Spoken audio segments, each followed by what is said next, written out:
Hello friends, स्वागत है आपका आपके अपने लीगल चैनल सोच पर हाथ में। दोस्तों, आज आवाज़ थोड़ी सी धीमी रहेगी क्योंकि गले में प्रॉब्लम हो रही है, तो आप लोग एडजस्ट कर लेना। लेकिन दोस्तों, वीडियो का कंटेंट आज का बहुत इंपॉर्टेंट है। दोस्तों, आप में से बहुत सारे लोगों के क्वेश्चन आ रहे थे कि सर, जो सुप्रीम कोर्ट का एफिडेविट जाता है रजनीश वर्सेस नेहा के अकॉर्डिंग, उसके बारे में कुछ बताइए, उसके फॉर्मेट के बारे में कुछ बताइए, क्या चीज़ उसमें आनी चाहिए, क्या चीज़ नहीं आनी चाहिए, सही तरीका क्या है वो एफिडेविट देने का।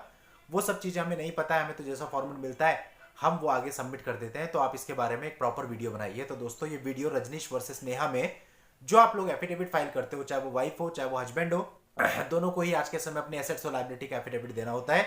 इसमें आपको क्या क्या दिखाना है, किन किन चीज़ों को आप ब्लैंक छोड़ सकते हो, वो सारी चीज़ें आज के इस वीडियो में मैं आपको बताने वाला हूँ। बहुत ही इंपॉर्टेंट और प्रैक्टिकल वीडियो रहेगा दोस्तों। बिल्कुल भी आपको स्किप नहीं करना है, आखिरी लाइन तक इस वीडियो को बिल्कुल ध्यान से देखना है, ताकि आप कोई गलती ना कर दो इस एफिडेविट को भरने में, इसको सबमिट करने में। और दोस्तों, आपने अभी तक भी चैनल को सब्सक्राइब नहीं किया है तो चैनल को सब्सक्राइब करके नोटिफिकेशन बेल पर जरूर क्लिक कर लें, क्योंकि इस चैनल पर इस तरह की प्रैक्टिकल वीडियोज मैं आपके लिए लेकर के आता रहता हूँ। तो चलिए दोस्तों, स्टार्ट करता हूँ।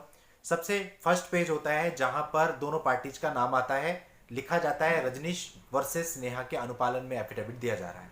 इसके बाद दोस्तों, सबसे पहला जो कॉलम आता है वो आता है पर्सनल इन्फॉर्मेशन का। पर्सनल इन्फॉर्मेशन में नाम आता है एफिडेविट देने वाले का, उसकी एज आती है, उसके एजुकेशन क्वालिफिकेशन आती है, यदि वो कोई बिजनेस कर रहा है तो वो आता है, उसका करंट एड्रेस आता है, उसका मैट्रिमोनियल एड्रेस आता है, उसकी मैरिज डेट आती है और उसकी सेपरेशन डेट आती है कि कब से वो दोनों अलग रह रहे हैं।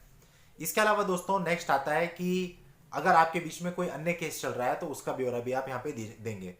फिर इसके बाद होता है कि क्या किसी और केस में आप मेंटेनेंस पे कर रहे हैं, अगर कर रहे हैं तो वहाँ पे यस करिए। और यदि आपकी किसी अदर केस में एरियर की राशि है, यानी मेंटेनेंस इकट्ठा हो रखा है, तो उसको भी आपको यहाँ लिखना पड़ता है, नहीं है तो छोड़ दीजिए। इसके बाद दोस्तों, कॉलम आता है डिपेंडेंट्स का, कि आपके ऊपर डिपेंडेंट कितने हैं। तो 1 2 3 4 जितने भी आपके ऊपर डिपेंडेंट हो उन सबका विवरण आता है, उनका नाम, उनकी एज और उनसे आपका संबंध। इसके बाद दोस्तों, एक कॉलम होता है कि जो डिपेंडेंट है क्या उनकी अपनी कोई इनकम है किसी भी तरह से, इंटरेस्ट से, पेंशन से या किसी और प्रकार से, तो उसको आपको मेंशन करना होता है।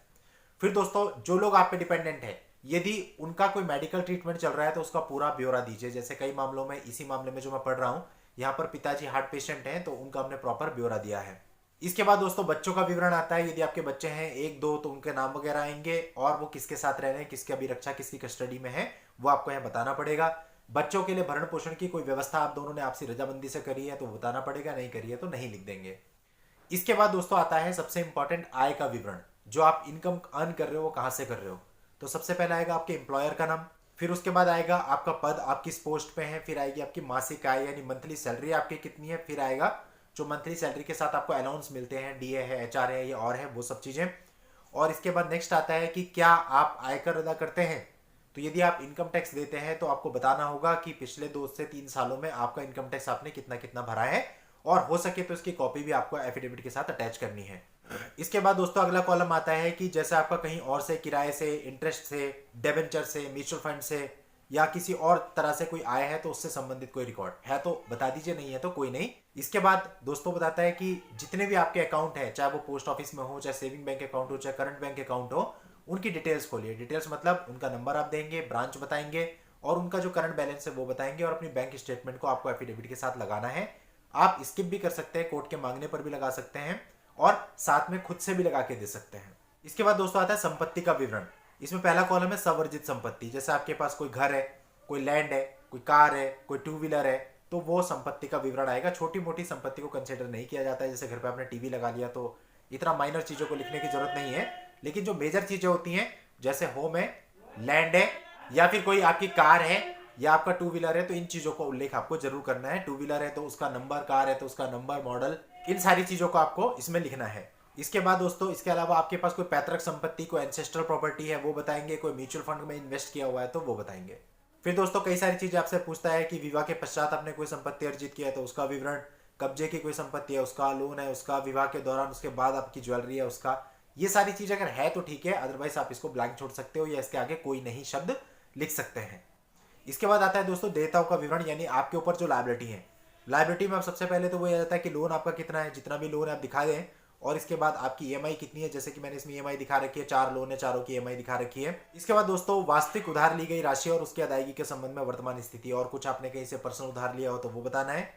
अन्य कोई विवरण जो उचित समझा जाए तो वो आप यहाँ पे विवरण बता सकते हैं।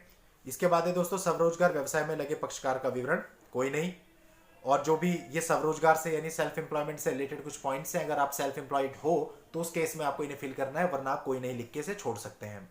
इसके बाद दोस्तों आता है यदि पक्षकार कृषक है, यदि आप फार्मर हैं, एग्रीकल्चर का काम करते हैं, तो आपसे रिलेटेड कुछ क्वेश्चंस हैं, अगर आप पे लागू होते हैं तो इसे लिखें, वरना इसके आगे जैसे लिखा हुआ है इस एफिडेविट में नहीं, इस तरह से लिख के आप इसे स्किप कर सकते हैं। इसके बाद दोस्तों अगला पॉइंट आता है अन्य कोई वैवाहिक पक्षकार है तो उसका विवरण, ऑब्वियसली इसको नहीं करना है आपको।